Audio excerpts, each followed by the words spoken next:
Hey, what's going on, guys? Welcome back to the GM. It is your guy, Boulanger. Up next, how many years have the Baltimore Ravens wasted of a Hall of Fame career? Let's talk. So, I'm going to take my time with this particular conversation. I wanted to get to it. It's the bye week. Lamar Jackson's out right now. He's expected to be back week 8. And I've been seeing this comment a lot. I've seen it a lot from 2023. I've seen it a lot in 2024, and I've definitely seen it a lot in 2025. So I wanted to get to the conversation of how many years do you guys believe? I'm going to tell you what I think, but what you guys believe the Baltimore Ravens have wasted of Lamar Jackson's career. How many years? Let's get understanding. Lamar Jackson drafted 2018, number 32 of the first round of that draft. Everybody who thought they knew football said that he should switch positions, maybe go to running back, maybe be a slot, wide receiver, something like that, but definitely not a quarterback. And so he was on schedule to just be a backup, kind of a gadget player, that kind of thing in 2018. And he did come in with some spot moments up until the point where he took over the season when the Baltimore Ravens were headed nowhere on the backside of a Joe Flacco injury. And he helped the Baltimore Ravens make the playoffs in 2018. Now, I will give the Baltimore Ravens some grace for 2018, not having a roster ready for Lamar Jackson. I will also give them some grace for 2019 for not having a roster ready for Lamar Jackson, because no one in the football world knew that Lamar Jackson would do what he did in 2019 and win the MVP unanimously. Lead the Baltimore Ravens to the number 1 overall seed, earn a first round bye, all those kind of things. And at the end of that season, based on how the playoffs ended, you had an understanding of who Lamar Jackson was. You had an understanding of what Lamar Jackson could do. And you had an understanding of what type of roster he would need, what type of complementary players on the outside, what type of offensive line he would need, what type of running back he would need in the backfield to complement his skill set. But right on schedule, what did the Baltimore Ravens do? They drafted a first round linebacker. Right? And if I am remembering correctly, the only person that is remaining from that 2020 draft is Ben Cleveland, if I'm remembering correctly. But let's go deeper into that. You see, I gave them grace for 18 and 19, right? They did get a wide receiver, Hollywood Brown, in the first round of 2019.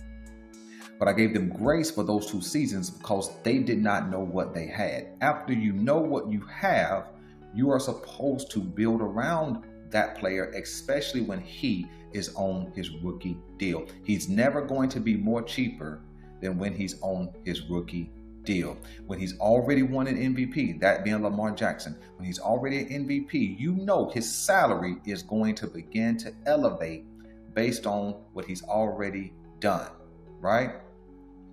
But let's go one step deeper into that conversation. And with that MVP, he won that MVP with Seth Roberts and Willie Snead as his 1 and 2. Marquise Hollywood Brown was actually the 3 or the 3rd wide receiver in that season. Okay? We know that the Baltimore Ravens did draft a running back. We know that the Baltimore Ravens did bring in Gus Edwards. We know that they did move on from Mark Ingram and get younger, more talented at the running back position. That sounds real good. That looks real good. We know that they did not intend on Mark Andrews developing into who Mark Andrews developed into. We know that. Why? Because Mark Andrews was drafted in the same draft as Lamar Jackson. So we cannot even say that they drafted Mark Andrews to support Lamar Jackson. They did not.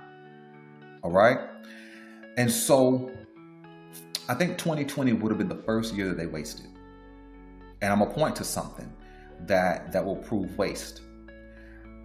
I have to discount the Ravens for 21 and 22 only because those were injury-shortened seasons.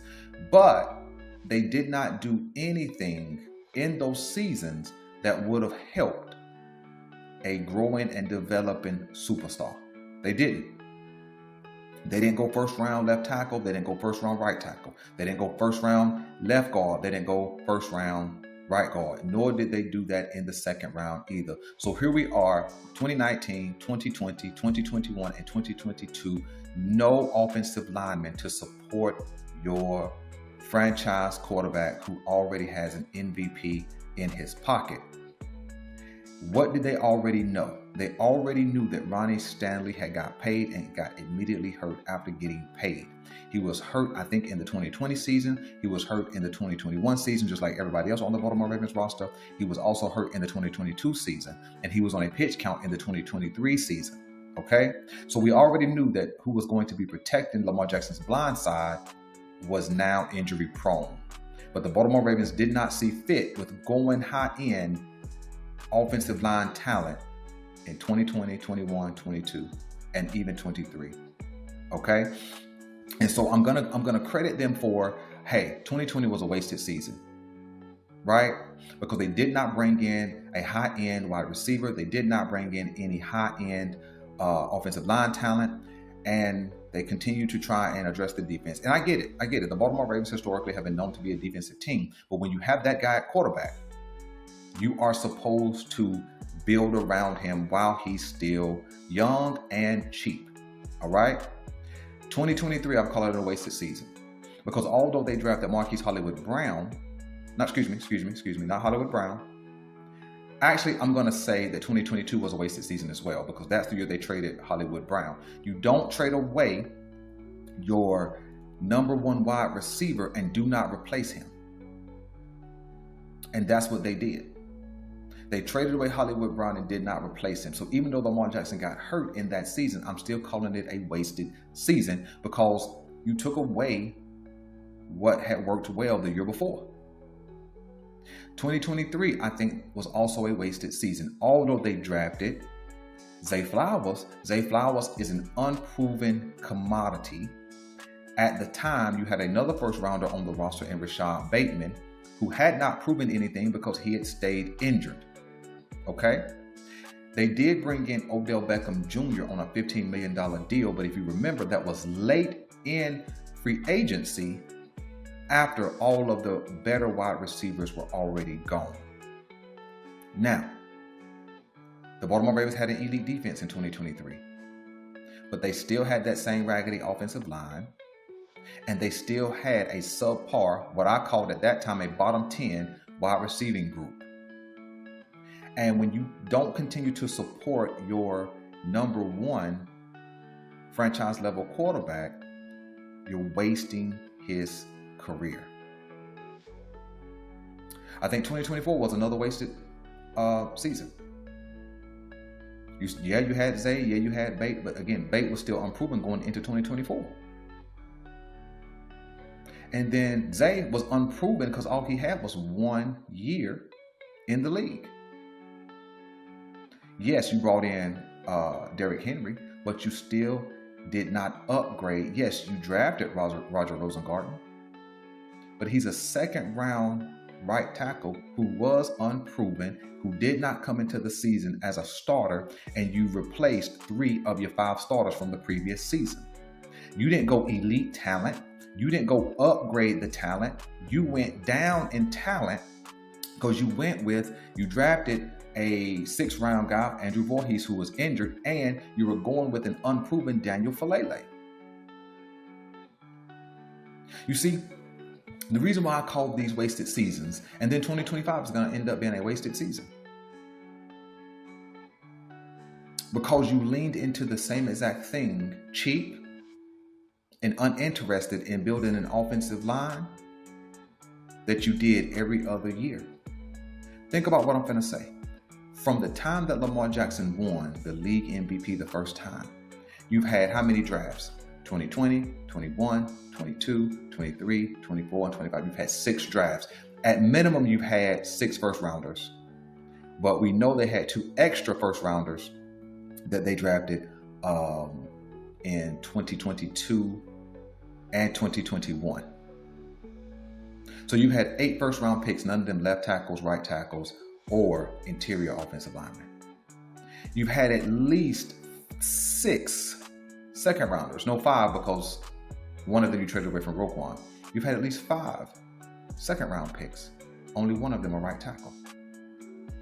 Yeah, they drafted Tyler Linderbaum, but that was at the expense of trading away Lamar Jackson's best wide receiver.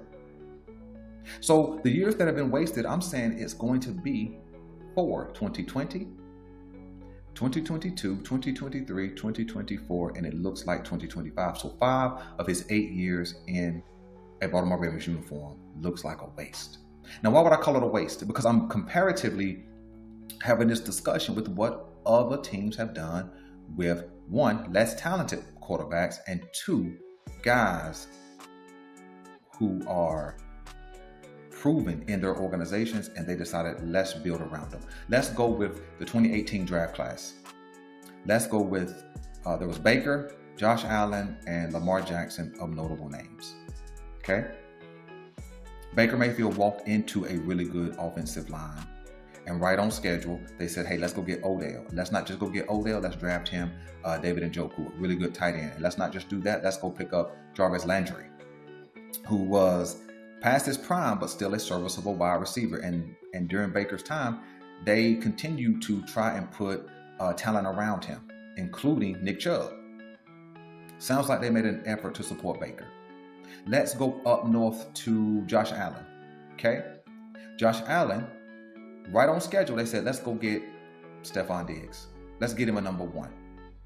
They added Gabe Davis to that mix. They've continued to add, and if you remember, the Buffalo Bills continued to cycle through running backs until they finally found one who was going to be serviceable both as a runner and in the pass game to support what the Buffalo Bills were trying to do with Josh Allen. And as they continued along, they built a top 5 offensive line. That's what it looks like when you support your number 1 guy. Let's go to 2019. Now, the only guy I really remember from 2019 is going to be Kyler Murray. But if you ever really pay attention to what the Arizona Cardinals did, they did draft multiple offensive linemen to support Kyler Murray. But if you remember, right off the rip, they traded for DeAndre Hopkins. They also brought in an A.J. Green. They also made a trade for Robbie Anderson. And as of late, they went and got the best wide receiver in that particular draft class, Marvin Harrison Jr. So you've seen them continually try and support Kyler Murray, who has not done anything in the league yet, but stay injured. Let's go to the 2020 draft. Okay, Joe Burrow came in, Justin Herbert came in, and I don't remember who else came. I think it was Trevor Lawrence, but he may have been the following year. But what you've seen the Bengals do is continue to trade for, sign, and draft high-end offensive line talent. You also seen them already have T. Higgins, but go right back into the next draft because of the Joe Burrow injury. They were able to get a high draft pick, and they pulled out Jamar Chase, a guy who he already had a lot of success with. And they've done nothing more but become an elite combination in the league. Looks like the Bengals were trying to support their QB. I don't really know a whole lot about what the Chargers have done for Justin Herbert, but what I do know is when I look at their offensive line, there's a lot of high-end talent on it. They've tried continually to put an offensive line in front of Justin Herbert. Plus, they rebuilt the wide receiver room. They drafted 2 talented wide receivers and brought back a veteran even up into this season. So you've seen the Chargers do what? Try and build around their quarterback, whether it was an offensive line talent, wide receiver talent, or both. Now let's go to the 2023 draft, because I think the 2022 draft quarterback class was trash. 2023 draft. Bryce Young was the number 1 pick. C.J. Stroud was the number 2 pick, if I'm remembering that correctly. Bryce Young was not good. Well, Bryce Young hadn't been good yet. But what did they do? Carolina Panthers, who is a bad brand franchise right now, they're getting better. But what did they do? Right on schedule. After that first year, they put $150 million into interior offensive linemen, $100 million to Robert Hunt, and then another $53 million into Damian Lewis. Sounds like they were trying to what? Support, build around their quarterback, who had not done anything yet. And they've continued to draft wide receivers in the first round, including Tech McMillan, who I think is going to be a star if his quarterback can get it together. CJ Stroud. Now, I don't know what they're really doing offensive line-wise, but I definitely have seen them make an effort to put wide receiver talent around CJ Stroud. I don't know why they traded away his his left tackle. Take 3. But when you look at CJ Stroud, I don't know what they're doing offensive line-wise. I don't know why you trade away a left tackle, but they did. Nevertheless, you can definitely see them continue to add talent to support CJ Stroud. Let's go up into the most recent of guys who should be some studs. Caleb Williams. He walked into a solid wide receiving corps, but right on schedule, what do? They drafted Rome Odunze to go along with him, already having DJ Moore in-house, right? And then this past offseason, what do? They say, hey, Kansas City, let us get your Pro Bowl left guard in Joe Tooney. Why? To support their quarterback. And then we look at Jaden Daniels. What did the Washington Commanders do? They say, hey, San Francisco, let us get Deebo Samuel, when he already had a number 1 in Terry McLaurin. And they traded for the left tackle from the Houston Texans. Looks like they're going to support their quarterback. But when you look specifically at the Baltimore Ravens, there is not one trade, there is not one addition of high-end value that they made to support Lamar Jackson, other than finally getting Derrick Henry in-house. That's it. But Derrick Henry's impact is more contingent on Lamar Jackson's success than Lamar Jackson's success dependent upon Derrick Henry's ability. And that's the truth. And with this bad offensive line, neither can really be successful. And so I'm going to say sum total is that compared to what other teams did to support their quarterbacks via trade, via drafting, via retainment, the Baltimore Ravens have wasted 5 years of a Hall of Fame career. So when you really think about what he's had to work with, that being Lamar Jackson, he's absolutely done more with less. And the Baltimore Ravens should have a level of shame for what they have not done. You guys let me know what you want me to know. I'm Miguel Boulanger, and I'm out.